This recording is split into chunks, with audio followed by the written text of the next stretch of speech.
Hello friends, my soul purpose my soul mission में आपका बहुत बहुत स्वागत है। दोस्तों, ये है एनर्जी चैनलिंग डीएम की, स्पेशली डीएम की, और ये रिक्वेस्टेड चैनलिंग है मनिंदर की, और 2-3 लोगों ने चैनलिंग के लिए पूछा है। और क्योंकि ये वाकई बड़ा ही डिफ़िकल्ट टाइम चल रहा है, सभी की लाइफ में खलबली मची हुई है, सो डेफिनेटली मैं थोड़ा सा टिप्स देने के लिए पहले चैनलिंग करूँगी, राइट। देखिए, इस बार का जो पिंक मून था वो बड़ा ही भारी पड़ गया, सबके मन पर बहुत ही ज़्यादा असर करके गया है, चाहे वो डीएफ हो चाहे डीएम हो, ठीक है। और अब 23 मई को आपका रेट्रोग्रेड भी आने वाला है, तो ये समय बड़ा ही उथल पुथल वाला है।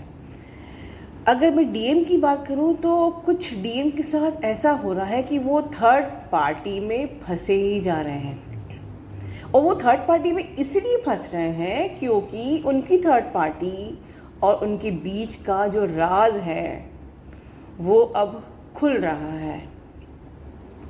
मतलब कुछ रिश्ते में थर्ड पार्टी खुद ही दूर जा रही है डीएम से, और डीएम को अब खलबली हो रही है क्योंकि वो आपको याद तो करते हैं, वो आपको मिस तो करते हैं, पर वो आपकी कद्र नहीं करते हैं।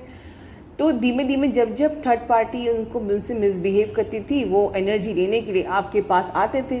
लेकिन इस बार ऐसा हो रहा है कि थर्ड पार्टी ने या तो स्ट्रेट कह दिया कि अब मुझे ये रिश्ता नहीं रखना है, तो अब वो उनको मनाने में लगे हैं। कहीं ना कहीं थर्ड पार्टी के भी मन में खलबली हुई, क्योंकि ये मून था, सबके मन का कारक है, सबके मन पे असर डाल रहा है। उसको लगा कि मुझे ये दोस्ती नहीं रखनी है, और अब आपका डीएम मनाने में लगा हुआ है।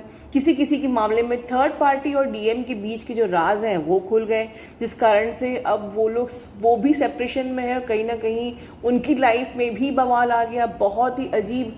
ओवरऑल डीएम की लाइफ में भी किसी ना किसी रूप में बवाल आया है, चाहे डीएम के घर वालों को पता चल गया है, या डीएम की वाइफ को पता चल गया है, या थर्ड पार्टी में किसी ना किसी बहाने से कुछ ना कुछ बवाल आया हुआ है। और डीएम इस वक्त बहुत ज़्यादा उदास हैं, वो बहुत ज़्यादा टूटे हुए हैं, लेकिन वो अपनी थर्ड पार्टी के लिए फिर से एक इल्यूजन में फंस गए, फिर से एक वही इल्यूजन घूम फिर के वहीं वापस। ये जर्नी का एक बड़ा ही डिफ़िकल्ट पार्ट ये होता है कि इस जर्नी पे एक तो नेगेटिविटी बड़ी हावी रहती है, जिसके कारण से बार बार डीएम और डीएफ दोनों ही ट्रैप में आ जाते हो, क्योंकि हम लोग जानते नहीं है कि हम इस जर्नी पे हैं तो कैसे चलना है, डीएम को समझ में आता नहीं है।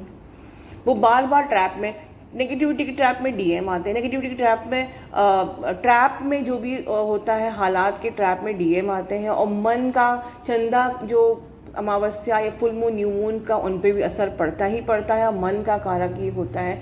तो इस वक्त तो बहुत ही गंदा वाला बवाल आपके डीएम की लाइफ में आया हुआ है, और आपके डीएम सही तो निर्णय ले ही नहीं पा रहे, क्योंकि मन का कारक है।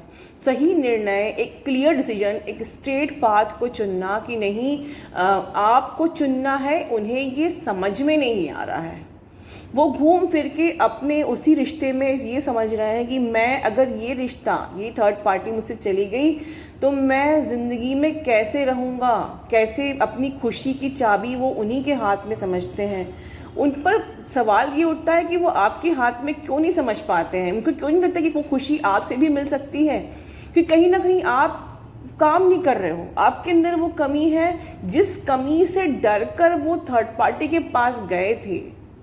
तो वो आपके पास वापस लौटने से डरते हैं, और उनको ये भी डर लगता है कि अगर उसको उन्होंने खो दिया तो शायद उनकी खुशी फिर से भंग हो जाएगी, फिर से ज़िंदगी तहस नहस हो जाएगी। जिस प्रकार से आपका सेपरेशन हुआ था, और उनकी ज़िंदगी, एक बार उनकी भी ज़िंदगी तहस नहस हुई थी, वो भी कन्फ्यूजन में चले गए थे, वो भी परेशान हो गए थे, वो भी एक ज़िंदगी में उनकी भी उस वक्त बवाल आ गए थे जब आपकी dark night of the soul हुई थी। तो उन्होंने किसी प्रकार से थर्ड पार्टी में खुद को उलझा कर, फंसा कर एक रास्ता, एक किनारा निकाल लिया था। लेकिन अब वो फिर से उसी में, उस खालीपन से, उस अकेलेपन से डरते हैं। डीएम डरते हैं खालीपन से, डीएम डरते हैं अकेलेपन से, डीएम भी डरते हैं। And that is the reason कि वो थर्ड पार्टी को छोड़ने से, खोने से डर रहे हैं। तो ओवरऑल जिस निकालूं तो वो लोग बहुत उदास हैं, सोचने में लगे हुए हैं। जितना माइंड गेम खेल सकते हैं उसको पाने के लिए, जितना भी मैनिपुलेशन कर सकते हैं वो उसको पाने के लिए, उसके साथ ये सारा का सारा माइंड गेम, मैनिपुलेशन, कन्फ्यूजन, सारा दिमाग की पूरी वाट लगी हुई है उनकी। ठीक है, यहीं पर वो हो सकता है आपके साथ भी माइंड गेम खेल रहे हो, आपको भी मैनिपुलेट कर रहे हो, इन द सेंस कि आपको वो इग्नोर कर रहे हो, राइट। तो आपको इग्नोर किया जा रहा है और आप यहाँ परेशान हो रहे हो।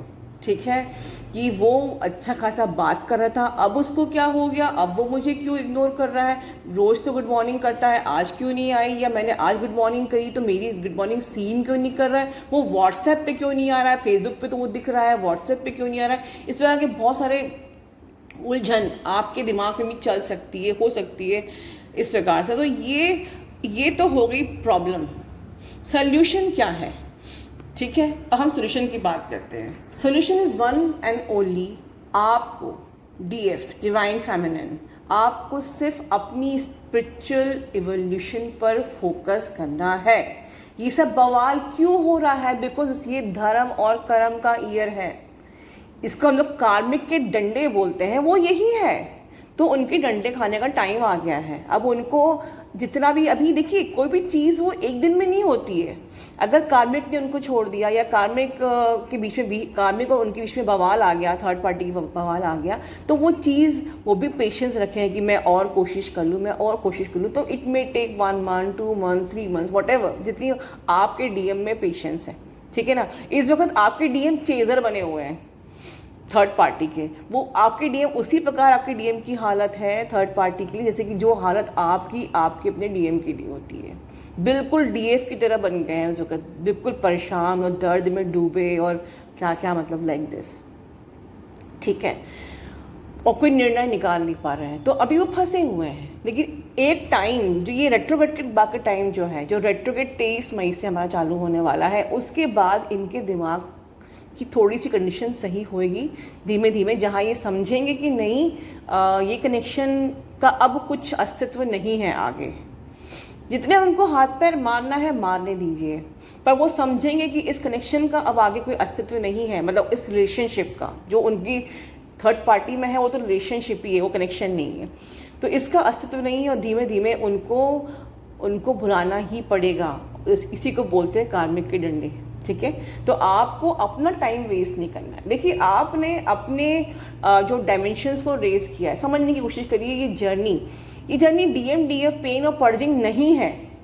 ये जर्नी क्या है? जैसे कि आपके रेडियो ट्रांसमीटर्स होते हैं, आपकी जहाँ जहाँ आप लोग जैसे रेडियो में चैनल चेंज करते हो, ठीक है ना, आप जिस चैनल को आप लगाते हो वो उस चैनल पे रेडियो वेव्स फ्रिक्वेंसी पहुँचती है, आपको वहाँ के गाने या न्यूज़ सुनने को मिलता है। ठीक है, आपकी जो एसेंशियल जर्नी भी वैसी रेडियो ट्रांसमीटर्स की ही तरह होती है। आपको इनर वर्क कर करके, अपने ब्लॉकेजेस पे काम कर करके अपने चैनल्स को बढ़ाना है। और जैसे जैसे डायमेंशंस आपके बढ़ते जाएंगे, वैसे वैसे आपको भी जो उस डायमेंशन की जो फ्रिक्वेंसीज हैं, वेव्स हैं, आपको महसूस होंगी। वहाँ के पावर्स, वहाँ पर उसका आपको महसूस होगा कि मैं अब अपनी जर्नी पे कितने ऊपर हो गया हूँ, मैं 3D से कितने ऊपर हो गया हूँ, मैं अब 5D में हूँ, मैं 6D में हूँ, 7D में हूँ। उस डायमेंशन की जो एक अवेयरनेस होती है, एक फीलिंग होती है, एक एहसास होता है, वो आपको बिल्कुल फील होता है कि हाँ, मैं अपने डीएम से अब बिल्कुल भिन्न हो गई हूँ। मेरा डीएम तो जिस लेवल पे वो है, मैं उसकी लेवल से बहुत ऊपर आ चुकी हूँ। मेरा डीएम इतना इमेच्योर्ड है, मैं बहुत मेच्योर्ड हो चुकी हूँ, मैं बहुत सेंसिबल हो चुकी हूँ, मैं बहुत लाइफ में क्लियर, मेरी लाइफ में बहुत क्लैरिटी आ गई है। ये सब चीज़ें आप महसूस करेंगे। उसकी हर एक बचकानी हरकतों पर आपको हंसी आएगी। जब आपका डायमेंशन, आपकी फ्रिक्वेंसी बढ़ती है, तो आपको उनकी हर एक हरकतें, जो आज शायद आप भी करते हो, लेकिन आपको उस पर उनकी हरकतें बचकानी लगेंगी, हंसी आएगी, लगेगा कि ये तो, उसको तो समझ में ही नहीं आ रहा कि कर्मा क्या होता है। ये जब तक उसका कर्मा, जब तक ये रहेगी, उसके बाद वो चली जाएगी, क्यों ये पागल की तरह उसके लिए रो रहा है। इस तरीके की बातें आप लोगों को उस लगेगा, आपको उस पर हंसी आएगी। जैसे भगवान हम पे हंसते हैं, ठीक है, ये क्यों रो रही है, इसको पता नहीं है क्योंकि ये जब तक कर्मा, तब तक ये इंसान इसकी ज़िंदगी में, अब जहाँ कर्मा ख़त्म वो चला जाएगा ओवरऑल। ठीक है, तो अभी आपको क्या करना है? ठीक है, आपने डेफिनेटली अपने आप को अपग्रेड किया है, ठीक है। Basically you twin flames are multi dimensional being, you are actually 5 dimensional being, ठीक है। तो आपको पहले तो खुद को लिसन करना है, अपनी अंदर की आवाज़ को सुनिए, इसको कहते हैं गट फीलिंग, ठीक है। आपका फोकस इस वक्त सिर्फ अपना अपग्रेडेशन होना चाहिए। Listen your body, what your body wants, what your gut feeling is saying. अगर आपको लगता है कि डीएम बचपना कर रहा है, उसको करने दीजिए, उसको बॉदर मत करिए, ठीक है। आपको अपनी अनरियलिस्टिक डिज़ायर कि यार वो बचपना कर रहा है, वो आपको लिफ्ट नहीं दे रहा, फिर भी मैं उसको कॉल कर लेती हूँ, उससे बात कर लेती हूँ, ये बिल्कुल बचकानी हरकतें हैं, अनरियलिस्टिक डिज़ायर है। या मैं ज़बरदस्ती कि उसको पैम्पर कर लेती हूँ, शायद वो खुश हो जाए। इन अनरियलिस्टिक डिज़ायर से आपको ऊपर उठना है, ठीक है। आपको अपनी अंदर you to come out of from your emptiness, आपको अपने आप को अपग्रेड करना है, ठीक है।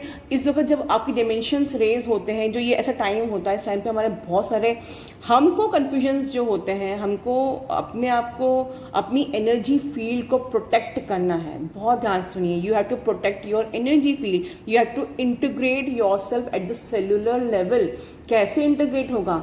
जब आप परेशान होते हो, आप कंफ्यूज होते हो, आपके आपके चेहरा डल हो जाता है, आपके बाल झड़ जाते हैं, क्यों? क्योंकि सारी की सारी जो ट्रैप्ड एनर्जीज हैं वो आपकी न्यूट्रिएंट्स सक करती, नेगेटिविटी हो गई, आप किसी ट्रैप में हो, आपके कोई भी इमोशनल ट्रैप हो गया, तो ये आपकी जो भी आपके अंदर की जो न्यूट्रिएंट्स हैं इनको सक करते हैं। दैट इज़ द रीज़न कि आपको इस जर्नी पे आके आपका बिल्कुल बाल झड़ रहा है, स्किन खराब हो रही है, ठीक है ना। तो आपको इन ट्रैप्ड न्यूट्रिएंट्स, आपको सफिशिएंट न्यूट्रिएंट्स लेके, जैसे कि हमारे ऑर्थो वर्ल्ड में डॉक्टर साहब बताते भी हैं, आप उनसे पूछिए कि भाई आपको इस जर्नी पे कौन कौन से न्यूट्रिएंट्स लेने हैं, ठीक है। तो न्यूट्रिएंट्स लीजिए और अपने ट्रैप्ड इमोशंस को बिल्कुल भी आपके न्यूट्रिएंट्स को सक मत करने दीजिए, उनको वो हील करें, ठीक है। अगर आप अच्छा डाइट लोगे, आपके अंदर सारे न्यूट्रिएंट्स रहेंगे, तो आपको कन्फ्यूजन्स कम होंगे, ठीक है। And you will be integrated eight the cellular level. यहाँ का आपका एनर्जी फील्ड जो है वो स्ट्रांग रहेगा, और आप बिल्कुल भी कॉन्शियसली अनकॉन्शियसली कोई भी अनरियलिस्टिक डिज़ायर नहीं रखोगे, ठीक है। You will not at all B trapped in any of the mind game of your person और एनी ऑफ द मैनिपुलेशन, ठीक है। और साथ में इस टाइम पे उनको बॉदर करने की जगह पर आप अच्छी स्लीप लीजिए, ठीक है, अच्छी स्लीप लीजिए and focus on clearing your कार्मिक इम्प्रिंट्स। जितना भी कर्मा आपकी साइड का है उसको क्लियर करने में फोकस करिए। ओवरऑल, जैसे मैंने इन द बिगनिंग कहा था, आपको अपने स्पिरिचुअल इवोल्यूशन पे ही फोकस होना है और खुद को मेंटेन करना है, खुद की गट फीलिंग को सुनना है, खुद को सेल्फ लव करना है, अपने कार्मा बैगेज क्लियर करने, अपने ब्लॉकेजेस पे काम करना है, अपने ट्रैप्ड इमोशंस को हील करना है, right. Sufficient diet, nutrients and sleep लेनी है, और ओवरऑल आपको उनकी बचकानी हरकतों को देख के अपना माइंड एनर्जी बिल्कुल भी वेस्ट नहीं करनी है, ठीक है। एंड ना ही ये सोचना है कि इस वक्त मैम ये कब तक चलेगा, कब डीएम चेंज होगा, कब उसमें बदलाव आएगा, आएगा कि नहीं आएगा। इस टाइप के क्वेश्चंस को ये सब क्वेश्चंस आप खुद ही अपने आप को ट्रैप में ले रहे हो ओवर थिंकिंग करके। Rest everything on divine, okay, without thinking of the outcome. सिर्फ अपने आप को इवॉल्व करिए। वो जो कर्म कर रहा है, ये कर्म और धर्म का ईयर है, ये तो किक उनको पढ़नी ही है। ये लात तो कार्मिक की होनी ही थी, वो तो उनको पड़ेगी ही। वो कब तक लौट के आएंगे ये आपका हेडेक नहीं है, ये डिवाइन के और आपके डीएम के बीच की बात है। आपके हाथ में सिर्फ आपका इनर वर्क, अपना कार्मिक बैगेज क्लियर करना, अपने ब्लॉकेजेस को हील करना, ठीक है, अपनी एनर्जी फील्ड को स्ट्रांग करना, अपने आप को इंटीग्रेट करना, अपने आप को अपग्रेड करना, अपनी सोल की इवोल्यूशन करना। दैट्स इट, ठीक है। तो ध्यान रखिए दोस्तों। Love you all, God bless you.